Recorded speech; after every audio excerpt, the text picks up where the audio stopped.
여러분, 매년마다 연말이 되어지면 방송사에서 매년마다 하는 프로그램들이 있죠. 그 중에 하나가 연예대상 시상식입니다. 이번에 제가 인터넷 보니까 KBS 연예대상에서 김숙 씨가 연예대상을 받았더라고요. 지상파 방송 3사는 매년 이렇게 자신들의 방송국을 빛낸 연예인들을 시상합니다. 이때 꼭 눈에 띄는 장면이 연예인들이 방송국에 들어갈 때에 레드카펫을 밟고 지나가는 장면이죠. 한 해 동안 숭고한 연예인들은 그 레드카펫을 지나가면서 많은 사람들로부터 박수를 받고 또 사진을 찍기도 합니다. 그때 팬들은 자신이 사랑하는 연예인이 지나가면 그를 보고 환호성을 지르고 기뻐하죠. 만약 자신이 사랑하는 연예인이 지나가다가 혹여나 손이라도 잡아준다면 그 팬은 손을 씻지 않을 정도로 그렇게 행복해 합니다. 유명한 연예인들을 만난다라는 것, 아니 자신이 사랑하는 연예인을 만난다라는 것은 그만큼 기쁘고 좋은 일인 것이죠. 이 기쁨이 오늘 저와 여러분들에게도 있었으면 좋겠습니다. 물론 연예인을 만나러 가자, 연예인을 만나서 기뻐하자, 그런 의미가 아닙니다. 저와 여러분은 오늘 이 땅에 오신 사랑하는 예수님을 만난다라는 그 복된 하나님의 백성으로서 그 기쁨을 누릴 수 있는 줄 믿습니다. 여러분이 있는 그 예배의 자리에서 예수님을 만나고 그로 인해 참된 기쁨을 누리게 된다면 여러분 얼마나 좋겠습니까? 오늘 말씀에 보니 주님을 만나는 이 놀라운 기쁨을 누리는 사람들이 나오죠. 그들은 동방박사입니다. 그들의 모습을 보면서 우리는 주님을 만나서 어떻게 기쁨을 누릴 수 있을까? 어떤 방식으로 우리는 그 기쁨을 함께 나눌 수 있을까를 우리는 발견할 수 있게 됩니다. 간절히 바라기는 예수님이 태어나신 이 복된 성탄절에 하나님이 주시는 놀라운 기쁨을 누리는 우리 모든 성도님들 다 될 수 있기를 축복합니다. 자, 그렇다면 어떻게 주님을 만나 그 기쁨을 누릴 수 있을까요? 첫 번째는 간절하게 찾고 구하여야 합니다. 우리 9절 말씀 한번 읽어볼까요? 9절입니다. 시작. 박사들이 왕의 말을 듣고 갈새 동방에서 보던 그 별이 문득 앞서 인도하여 가다가 아기 있는 곳 위에 머물러 서 있는지라. 아멘. 동방 박사들은 별을 보고 왕으로 이 땅에 태어나신 아기 예수님을 만나기 위해 예루살렘으로 왔습니다. 그리고 헤롯에게 왕이 어디서 태어났는지를 물어봤죠. 그때 헤롯은 모든 대제사장과 서기관들을 통해서 베들레헴에서 왕이 태어난다라는 예언에 대해서 듣고 그 내용을 알려줍니다. 그때 자신들의 나라에서부터 그들을 인도하던 별이 다시금 움직여서 아기 예수님이 태어나신 베들레헴으로 그들은 이르게 되어지죠. 여기서 그들을 동방으로서부터 인도하여 낸 이 별이 도대체 무엇을 의미하는지 현대의 과학으로 우리는 정확하게 밝혀내기가 어렵습니다. 하지만 중요한 것은 그 별이 동방 박사들을 인도한 그 일은 결코 우연이 된 일이 아니라는 것이죠. 이렇게 된 과정을 곰곰이 생각해 보면 이러한 하나님의 인도는 결코 우연이 아니라는 겁니다. 여러분, 동방의 박사들은 어떤 사람들이었습니까? 이 학자들은 이 동방을 이스라엘의 동쪽에 위치한 지역 가운데에 문화와 천문학이 발달한 페르시아나 바벨론 그리고 아라비아나 메드 등이 그 지역일 것이다 라고 학자들은 추측을 합니다. 특별히 우리는 이 동방의 나라가 어디인지 정확히 알 수는 없지만 천문학이 특별히 발달하고 그리고 많은 유대인들이 거주하면서 메시아의 출현에 대한 구약 성경의 예언을 쉽게 접할 수 있었던 곳, 그곳들을 살펴보니까 아마 바벨론이 유력한 장소가 되지 않을까라고 그렇게 이야기를 하기도 합니다. 어쨌든 천문학에 뛰어난 지식을 가지고 있고 메시아의 예언을 접하면서 메시아를 기다리고 있었던 사람들이 오늘 본문에 나오는 동방 박사들이다라는 거예요. 중요한 것은 이들이 메시아의 탄생을 알리는 별을 보고 매우 기뻐했다라는 것입니다. 뿐만 아니라 이들은 별을 보고 그 먼 길을 마다하지 않고 달려왔어요. 그것도 그냥 온 것이 아니라 황금과 유황과 몰약과 같은 귀중한 그 물건들을 싣고서 말입니다. 당시에는 우리가 잘 알고 있는 것처럼 교통이 그렇게 발달한 시대가 아니었습니다.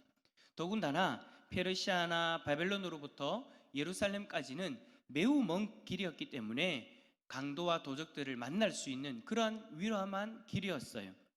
그럼에도 그들은 이 땅에 오신 메시아를 만나기 위해서, 그리고 그를 만나 경배하기 위해서 그 길을 떠났고 마침내 예수님을 만나는 자리까지 나오게 되어집니다.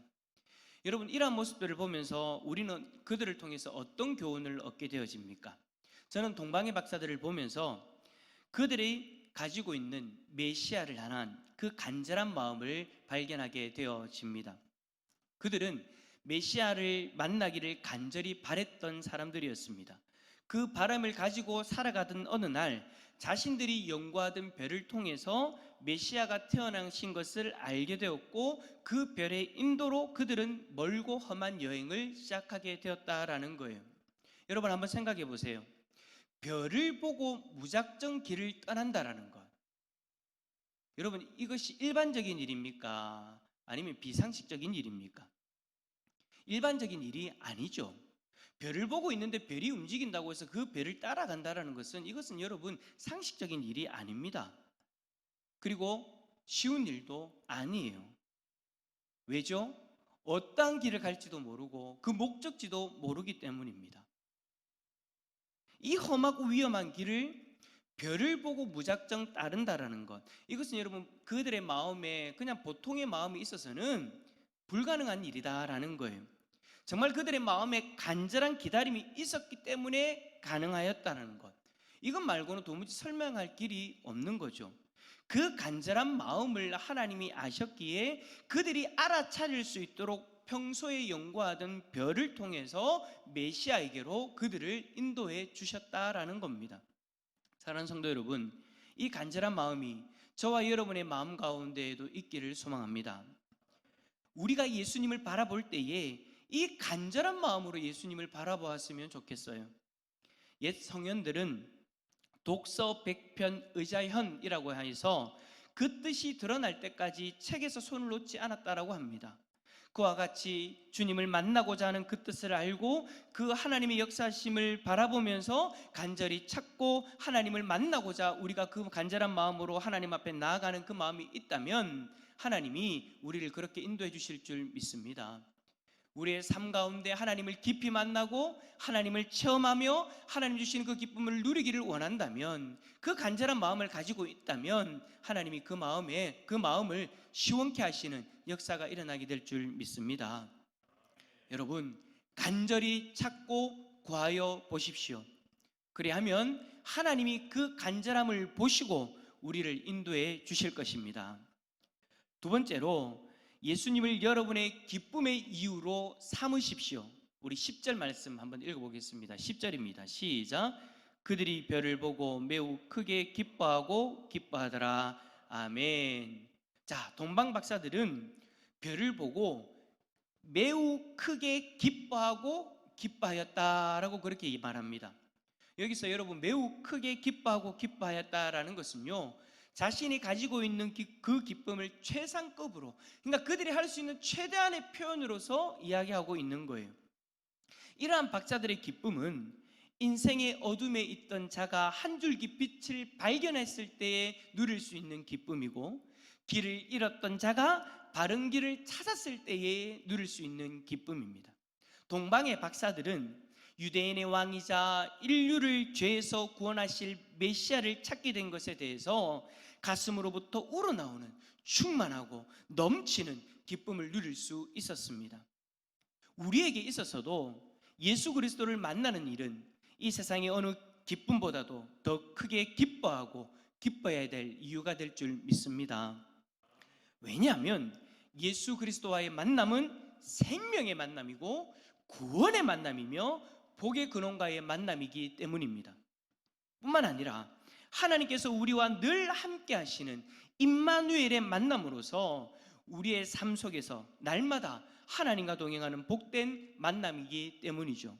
그런데 중요한 것은 지금 우리의 삶에 예수님과의 만남이 이러한 기쁨으로 다가오냐라는 것입니다. 정말 예수 그리스도로 말미암아 어떠한 상황에서도 항상 기뻐하는 삶을 살아가고 계십니까?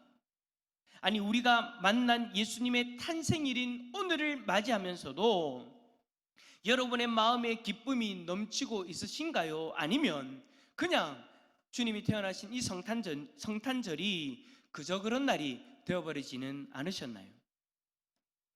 만약 우리의 마음에 예수님과의 만남이 더 이상 기쁨이 되지 않는다면 그 이유는 여러분의 기쁨의 이유가 다른 것으로 바뀌어져 버렸기 때문입니다.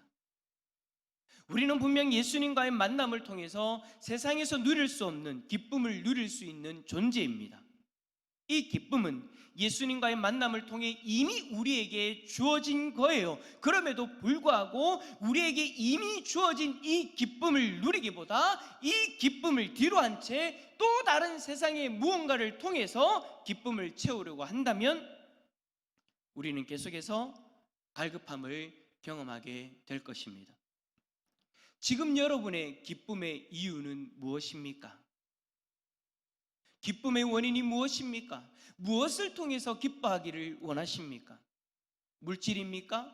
명예입니까? 권세입니까? 아니면 세상에 여러분들이 눈에 혹 들어오게 하는 그 모든 것들입니까? 여러분이 기쁨을 쫓기 위해서 쫓고 있는 것은 무엇입니까? 죄송하지만 그것들은 여러분들에게 진정한 기쁨을 주지 못합니다. 한순간의 만족을 줄지는 몰라도 동방 박사들이 지금 누리고 있는 이 놀라운 기쁨을 누리지 못할 거예요. 그러므로 여러분, 다시 예수님이 여러분의 기쁨의 이유가 되어질 수 있기를 바랍니다. 예수님에게 여러분의 마음을 집중하시고 예수님을 바라보십시오. 요즘에 이런저런 이유로 우리의 마음이 흩어져 있고 혼란스러울 텐데 이럴 때일수록 우리는 예수님을 바라봐야 됩니다. 예수님께 집중해야 됩니다. 세상의 다른 것들로 인하여서 상심하고 힘들어하고 고통하고 있다면 그때일수록 더욱 예수님을 바라보셔야 됩니다. 왜냐하면 우리는 예수 그리스도를 통해서 참된 기쁨을 누릴 수 있기 때문입니다. 다른 것을 찾지 마세요. 다른 것으로 기뻐하려고 하지 마세요. 그럴 때일수록 더욱 예수 그리스도를 바라보시기를 바랍니다. 오늘 복된 성탄절, 다시금 여러분에게 예수 그리스도로 말미암아 기뻐하는 놀라운 복이 임할 수 있기를 축복합니다. 세 번째로, 나의 가장 귀한 것을 예수님에게 드려야 됩니다. 우리 11절 말씀 읽어볼까요? 11절입니다. 여러분 읽어주세요. 시작. 집에 들어가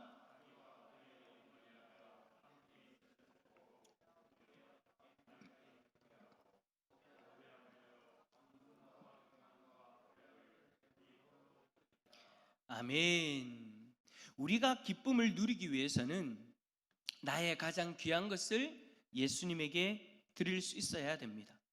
여러분, 동방 박사들을 보십시오.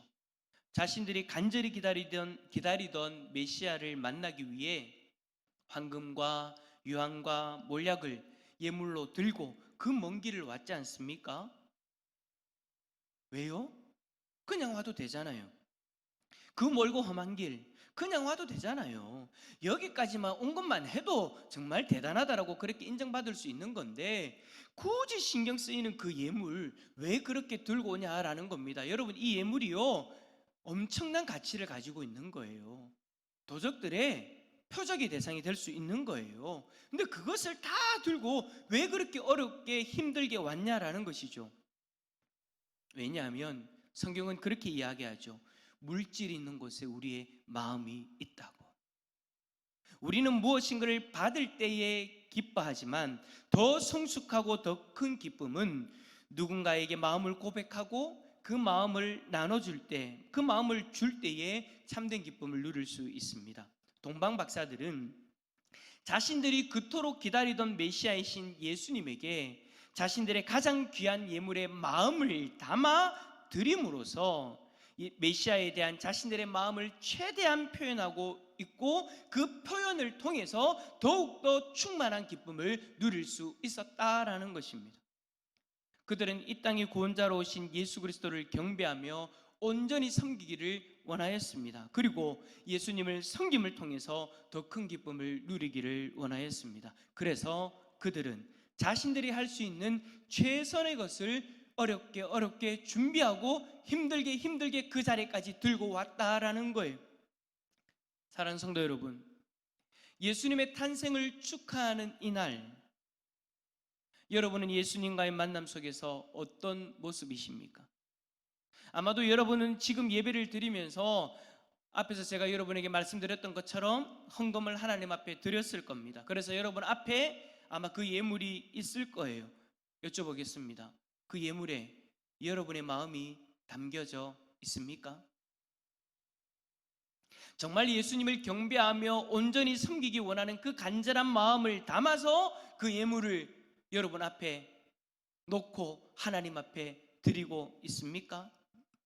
아니면 원래 예배 때마다 하는 거니까 하지라는 그런 형식적인 마음으로 그 예물을 드리고 있지는 않으십니까? 만약 여러분이 그 예물의 마음을 담아서 예수님의 탄생을 기뻐하고 감사하며 그 예물을 드리고 있다면 오늘 성탄절이 여러분에게 큰 기쁨의 날로 다가올 줄 믿습니다. 하지만 그 예물에 여러분의 마음이 아니라 형식만 담겨져 있다면 참된 기쁨을 누릴 수 있는 오늘마저도 그저 그런 형식적인 날로 다가와 있을 거예요. 분명히 메리 크리스마스, 예수님의 탄생하신 날을 함께 기뻐하며 그 기쁨을 나누는 날인데 그 기쁨은 온데간데 없고 그냥 1년에 한 번 다가오는 교회의 절기, 그런 형식적인 날로 여러분에게 다가와 있을 수도 있다라는 겁니다. 우리는 예수님을 통해 진정한 기쁨을 누릴 수 있는 복된 사람들인 줄 믿습니다. 그런데도 왜 그 기쁨을 애써 외면하십니까? 이제 다시 예수님을 만나 누릴 수 있는 이 놀라운 기쁨을 누릴 수 있기를 축복합니다. 그러려면 다시 주님을 향한 간절한 마음을 가지십시오. 그리고 예수님을 여러분의 기쁨의 이유로 삼으십시오. 여러분의 마음을 온전히 담아서 주님 앞에 올려 드려보십시오. 그리하면 여러분의 심령에 주님이 주시는 이 놀라운 기쁨이 넘치게 될 줄 믿습니다. 코로나19로 인하여서 지쳐있는 여러분들의 심령에 주님을 만나는 이 기쁨이 회복되어질 수 있기를 예수 그리스도의 이름으로 축원합니다.